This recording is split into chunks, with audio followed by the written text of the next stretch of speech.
I've been hearing about the diaspora wars online, and it kind of sounds to me like niggas are arguing over proximity to empire. When I see black Americans and black British going back and forth about branded sweatsuits, it's almost like who can be the master's best ambassador. You got to keep in mind that this unity amongst black people globally is in the best interest of the power structure. When Malcolm X was talking to Kwame Nkrumah and other African leaders, trying to convince them to pass a resolution in the UN bringing human rights violations against the United States for its treatment of black Americans, his days were numbered.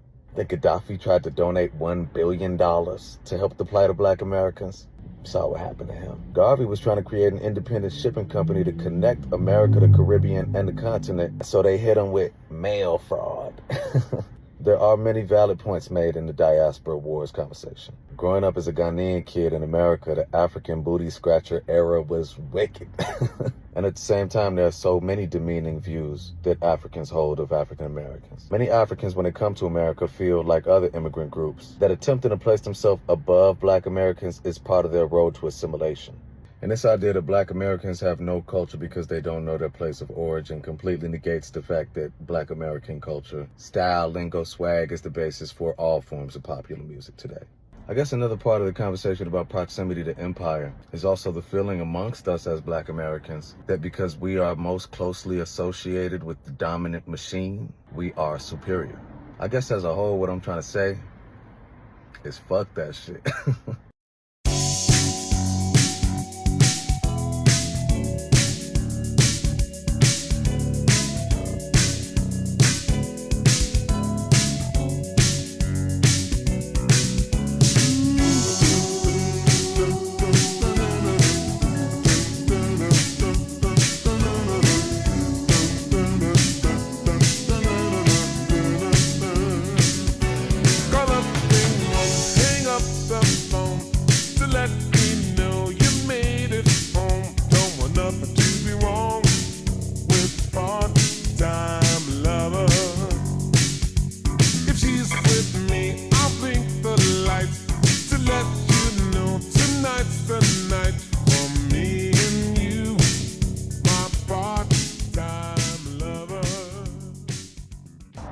Yo, what's happening, world?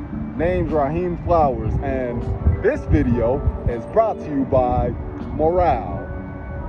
And you know who the founder of Morale is? The great Big B Kel, Brother Kel. I've been on Morale come 2026 for 10 years. And I was only a 23, going on 24-year-old. Now I'm 33. I guess I'll be 34. Shout out and much love to all the brothers on the Morale page. And shout out, it's a big shout out to you, Destiny. Because right now, I'm on the DuSable Harbor. And the DuSable Harbor is named after Jean-Baptiste DuSable, the Haitian man who discovered Chicago for what we know it to be. And, you know, I saw that video with Suburban Whiny Pete, Sergeant Willie Pete. And I heard his extensive diatribe about delineation, and he had a video called Neferkari Defeated Me, saying it sarcastically, of course. In addition to that, he spoke about how, essentially, that there's a lot of slippery slopes that go on within the diaspora and within many black Americans, or what is called, affectionately called online today, FBA, Foundational Black Americans. Now look, I don't give into those diasporic warfares like the rest of these clowns, whether it be the continental African, the black Caribbean, or the black American. I don't give into that clownish shit. And any forward-thinking black man, regardless of where they stand within the diaspora, is never gonna go for that bullshit.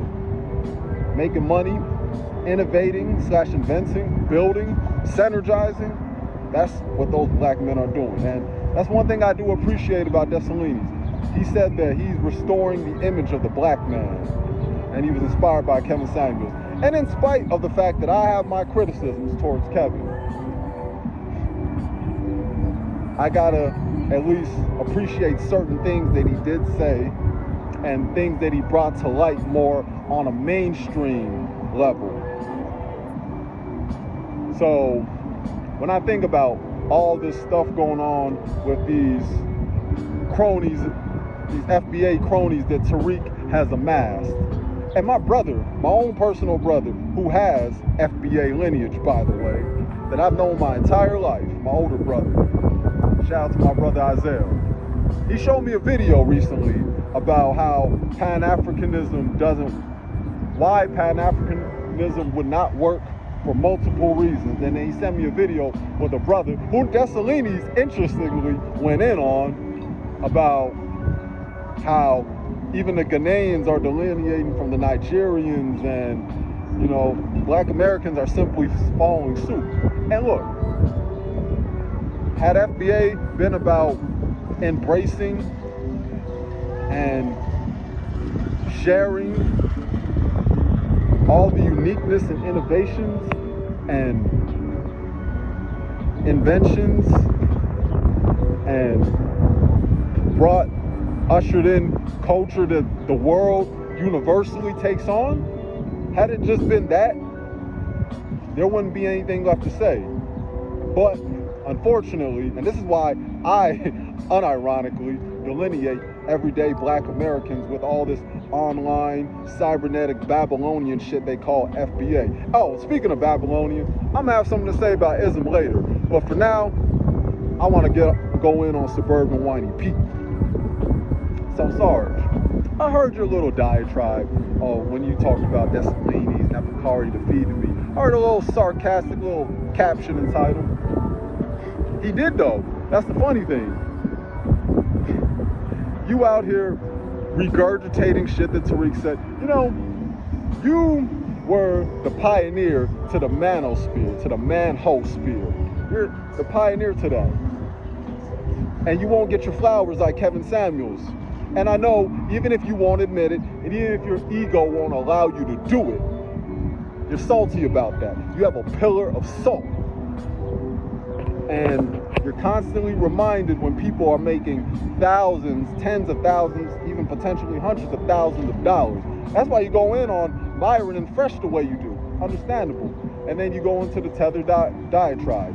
And from my understanding of the word, the derogatory slur, rather, tether is supposed to be immigrants, let's be honest, primarily and mainly black immigrants, who make disparaging, denigrating remarks towards black Americans, throwing them under the bus, undermining any plights or history, and pretty much, as Tariq would say, honorary whites.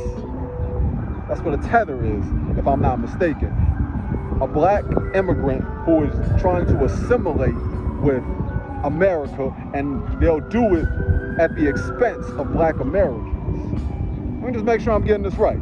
Tariq, Sarge, Jason, I want to make sure I'm getting this right for y'all. But in all seriousness, when I thought about what my brother said about why Pan-Africanism doesn't work, that couldn't be any further from the truth, because look at what the good captain Ibrahim Traore is doing with the Sahel. And if we want to get back into history, even in America, even here in Chicago, the Chicago Defenders newspaper, everything come back full circle with Jean-Baptiste Dusabo. The Chicago newspaper was showing love to the Haitians, showing love to the diaspora, and making it to where they were pushing out more information and more synergy. And this was around the time, I believe, when Marcus Garvey was still around.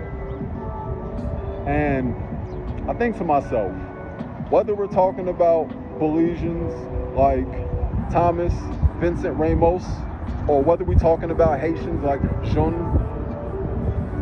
Jacques, or whether we're talking about King Henry Christophe, or whether we're talking about Alfred Hines of Belize as well, or whether we're talking about Martin Delaney here in America, Henry Garnett, whether we're talking about Malcolm, and I'd even make the argument of Elijah Muhammad as well as Frederick Douglass, because nobody has to agree with me. This is just my personal take. I would argue that those men were closet Pan-Africans. And let me explain why I believe that to be true. Why would Frederick Douglass be the ambassador of Haiti? Haiti was a stomping ground for Pan-Africanism. And even though he publicly rejected Haiti, he didn't publicly reject Haiti, my fault.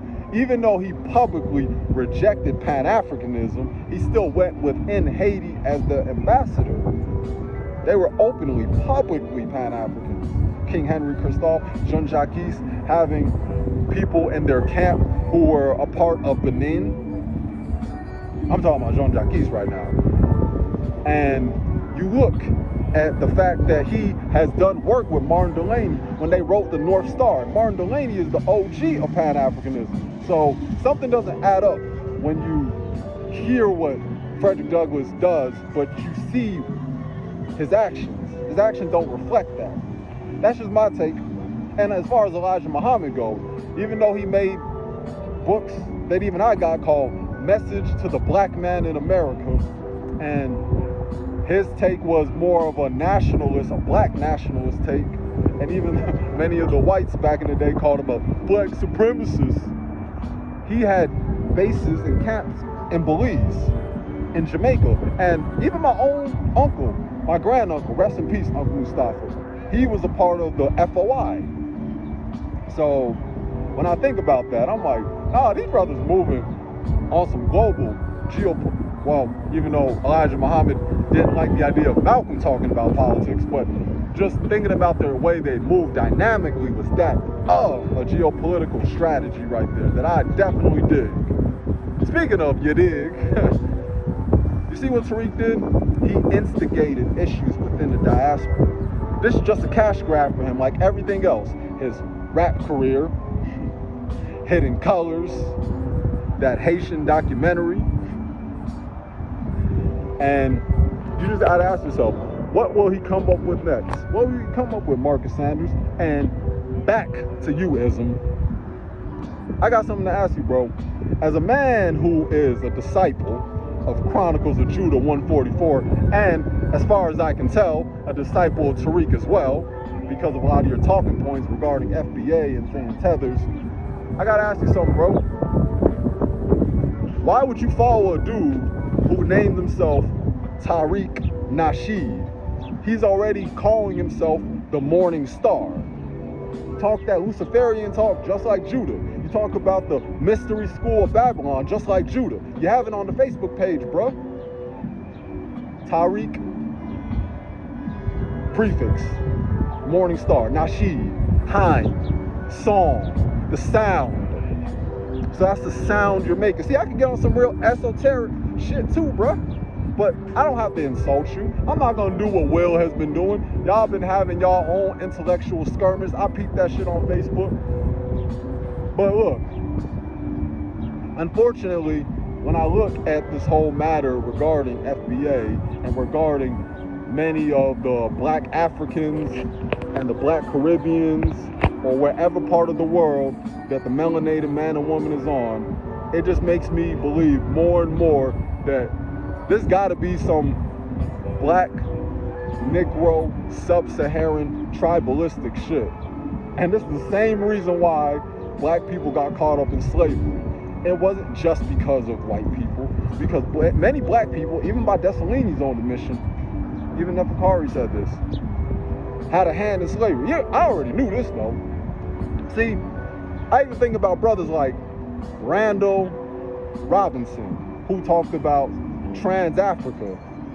And this is the foundational black American, FBA, Virginia, the 13 colonies of America, Tariq, Sarge. See, there's a lot of things that I thought about in that video when I heard Sarge talking about the tether this and tether that, but you don't even understand the irony in what you're saying. You're creating slippery slopes more than you even realize and more than you would like to admit to. And you're gonna run into a lot of issues, Sarge. You are. See, I'm not buying that shit you're saying. A lot of y'all are harboring feelings that you don't even own. It just sounds good. It makes you feel good. It makes you feel like you have a boost of morale.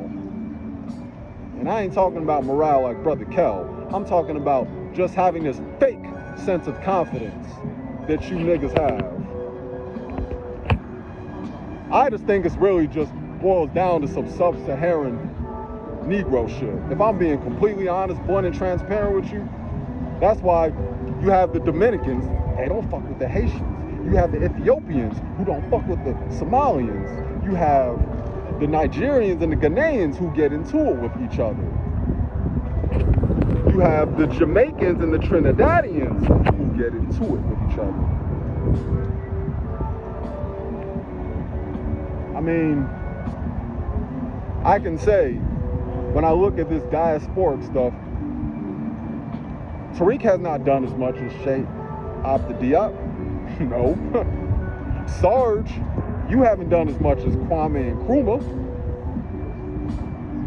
You haven't done as much as brothers in the diaspora who have done their thing. You haven't done as much as Shaka Zulu. Look, I got my criticism of Shaka Zulu and his simpish ways with Nandi.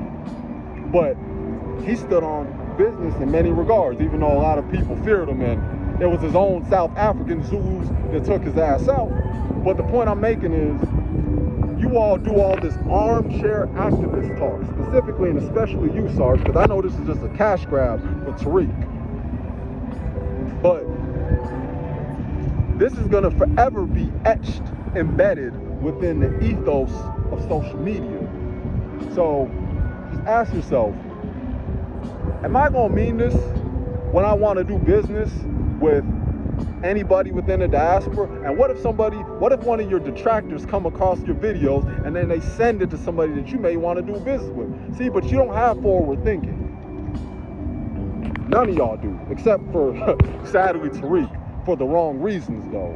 And speaking of Pan-Africanism, Umar, he's in boiling hot-ass water.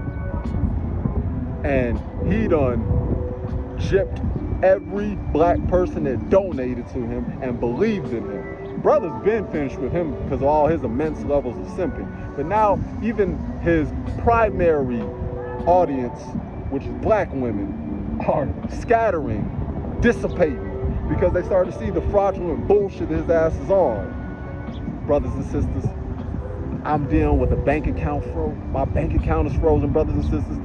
I've never asked y'all for $1 a day in my life, but I'm gonna need all my Africans. I'm gonna need all my day one supporters. I am not talking about you haters. I am not talking about you haters. I am not talking about you haters. All that bullshit that his ass did is catching up with him. Prince of pandering, Prince of panhandling, and Prince of pantry. His ass is gone.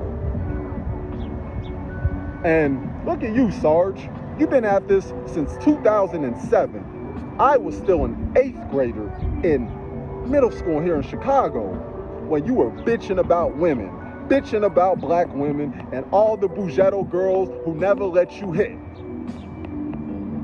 And then you got ran off of YouTube. Everybody peeped what you did on Blog Talk Radio, and you took a back seat. And then you started talking about white supremacy more often. Then you started talking about all this talented temp W.E.D. Du Bois shit. You're, as far as I can tell, nobody's gonna be able to convince me his ass ain't the reincarnation of W.E.D. Du Bois. And that is not a compliment.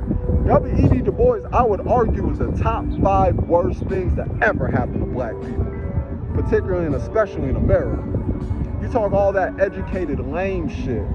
You talk all that stuff about the educated black man. Why not the brother who's a welder? Why not the brother who's out there who's a plumber? Why not the brother who's out there creating his own entrepreneurial endeavors? Why not the brother out there who's out landscaping? Anything of that nature. No. Because you grew up in the nice neighborhood down in Pennsylvania. I said this before and I'll say this again, Sarge. If you really cared about the betterment and the well-being of black boys, guess what you would do? You would enlist as a firearm instructor in Philadelphia. But you ain't gonna do that though, because you have a fair amount of knowledge when it comes to firearm weapons. You do. I'm an objective person. As much as I despise you, I can say that.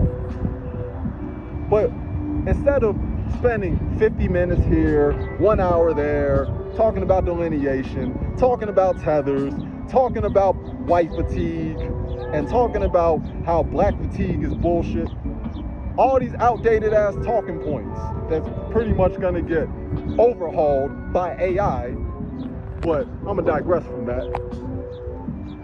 You could be teaching these boys something, a practical skill to defend themselves.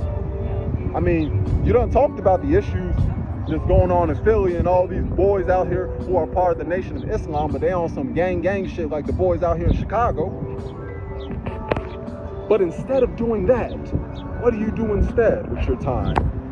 Now you're going back and forth with the tethers. Remember when you used to talk about Tommy? Remember when you used to talk about Crystal and Karazine? Huh?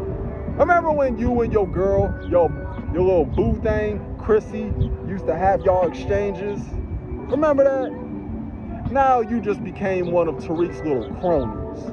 That's what you devolved into. You don't evolve, nigga. You don't evolve, you devolve over time. You're supposed to be progressing with age. I mean, Sarge, if I'm not mistaken, you're 9 years older than me. So you're 42 years old using words like cap. What type of nigga who's closer to senior citizenship still uses words like cap in his videos?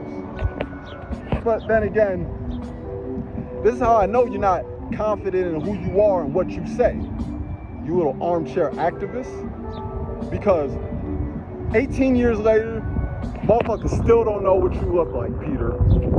I never hit my face, and before y'all start to get on me and say, well, Dessalines doesn't show his face, and I agree. I wish Dessalines would, because he would be doing a lot more justice to the ancestors down in Haiti. I agree with that. But he's more about giving you social commentary, geopolitical news, speaking about unity, union amongst black men and black people within the diaspora. See, you know what I find intriguing about you, Sarge? How did you talk about FBA, having your critiques about Pan-Africanism, but you put so much emphasis on Egypt? Why do you care about Egypt, bro? But this proves my point, that you Negroes who talk all this Egyptian, Moorish, Israelite shit will talk about delineation, but then you latch on to other nations. But what this really boils down to is self-hate. Anybody who is perceptive enough, keen enough, and watch these little behavioral patterns realize that this all stems from self-hatred. They just have to try to put a little pseudo-neo-pro-black spin on it. That's why Tariq made the More Us. That's why Sarge will have extensive posts regarding Egypt. But Sarge, why do you care about Kemet so much? That has nothing to do with foundational black Americans. So why do you care about what was then in Egypt, in northern Africa, when your ancestors come from either Western or Central Africa? Just make that make sense for me, bro. I ain't calling you bro. Nah, you a fucking sucker. I ain't doing that shit with you. But yeah, all you dudes out here will be the first ones to say hashtag FBA, fuck these tethers, tether babble. But then you turn around and talk about, yeah, man, we was kings, man. Yeah, man, we were pharaohs like Ramsey. We were like the pharaohs like King Tut and the ancient dynasty. Like Khufu, we were like the Jet. Man, I know all those Egyptians, even the Nubian black Egyptians, gotta look at y'all like a bunch of goofies. You don't even embrace your own ancient history. You don't even look into what goes down with the sub-Saharan Africans. You just care because that's the closest thing to whiteness, but you can use Africa as some sort of buffer because you know that Africa has a predominantly black populace. Smart, I'll give y'all that. But this is what makes you a part-time Pan-African and a part-time patriot. Because you want to pick and choose when you could be a Pan-African. You want to pick and choose when you value the whole ancient and global history of the black man. You're a disgrace to brothers like John Henry Clark. You're a disgrace to brothers like Chancellor Williams, Dr. Amos Wilson. Those are real black American brothers right there. Y'all are just a bunch of suckers, chumps, grifters, race baiters, hustlers, and not even a good kind of hustler. The one that don't even mind doing things at the expense of their own people. Yeah, that's you. Sarge, Tariq, but more so Tariq. That's less of Sarge and more Tariq in that regard. Sad. And you all are gonna burn in the infernal pits of hell. I came to realize something.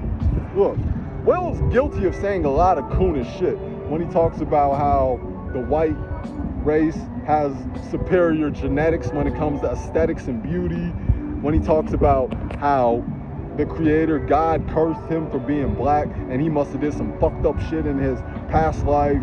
Look, but you all are worse than that, because you really try to convince people and yourself that you really about that life when it comes to the improvement and betterment of black people, regardless of whether you want to delineate or regardless of whether you want to unionize like the Pan-Africans.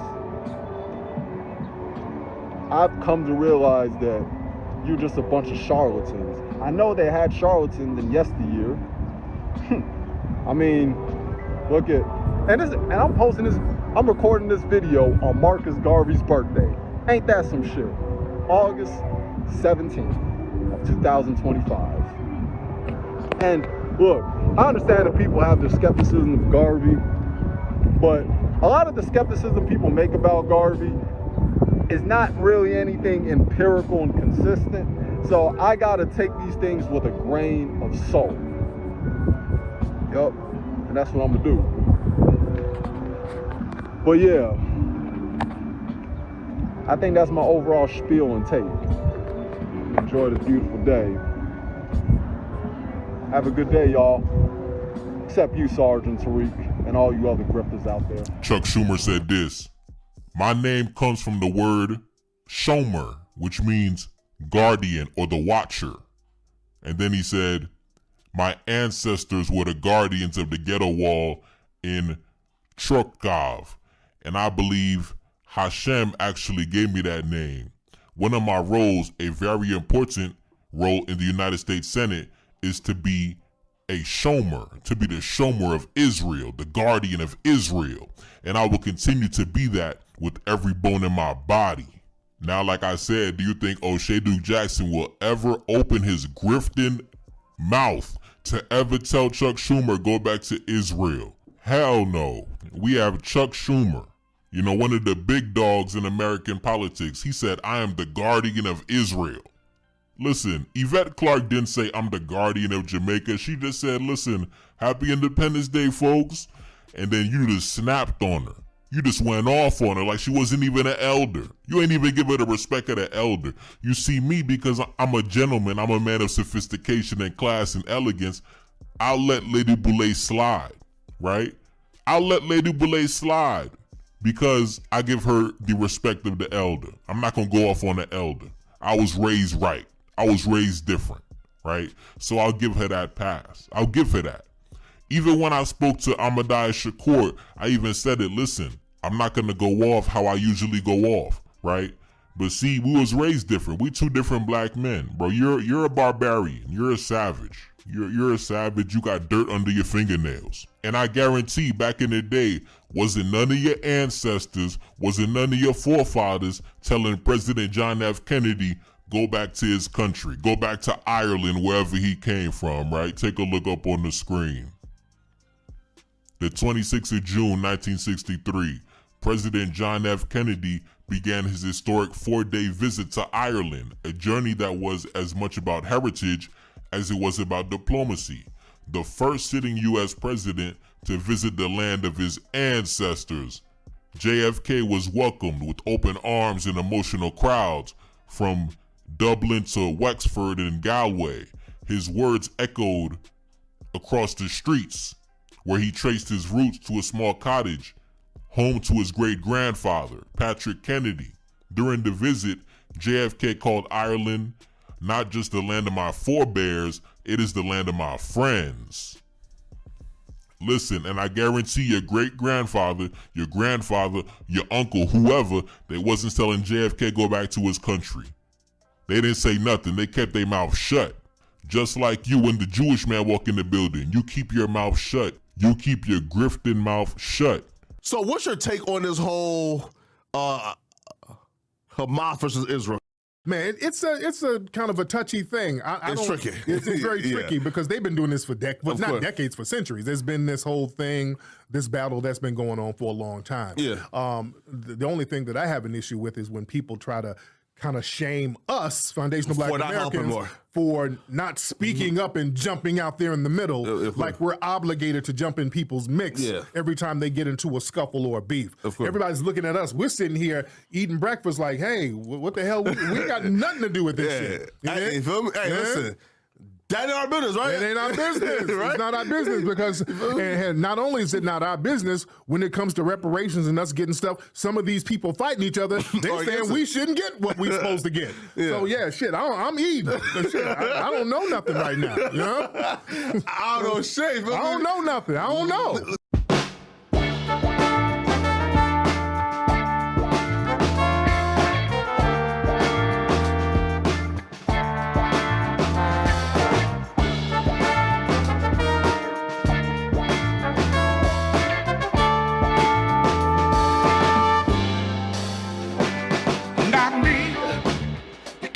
Me over, not me.